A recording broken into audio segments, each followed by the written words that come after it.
નવસારી શહેરના કાલિયાવાડી કલેક્ટર કચેરી નજીક આવેલા કાલિયાવાડી પુલ પર તાજેતરમાં થયેલા નવીનીકરણ બાદ જ ટૂંકા ગાળામાં ભૂવો પડતા તંત્રની કામગીરી સામે પ્રશ્નો ઉભા થયા છે।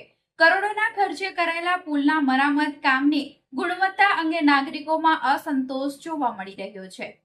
મળતી માહિતી પ્રમાણે કાલિયાવાડી પુલનું નવીનીકરણ પૂર્ણ થયા બાદ થોડા જ સમયમાં પુલના એક છેડે અચાનક ભૂવો પડી ગયો હતો।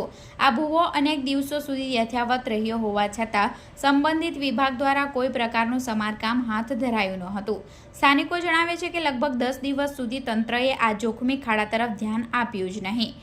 નવાઈની વાત તો એ છે કે આ પુલ કલેક્ટર કચેરી જેવી મહત્વની સરકારી કચેરીની બાજુમાં આવેલો છે, જ્યાં રોજબરોજ અનેક અધિકારીઓ અને નાગરિકો અવરજવર કરે છે, છતાં પણ તંત્રની બેદરકારી સામે લોકોમાં રોષ ફાટી નીકળ્યો છે અને તંત્રની રાહ જોતા કંટાળેલા એક જાગૃત નાગરિકે પાવડો ઉપાડી પોતે જ ભૂવાનું પુરાણ કામ કરવાનો પ્રયત્ન કર્યો હતો। સ્થાનિકોના સહકારથી ભૂવાને તાત્કાલિક રીતે સમારકામ કરવામાં આવ્યું।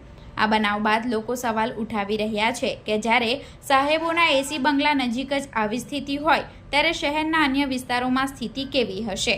તંત્ર ઊંઘતું રહ્યું અને જનતા જાગી, આવા ચર્ચા હવે શહેરમાં જોર પકડી રહી છે।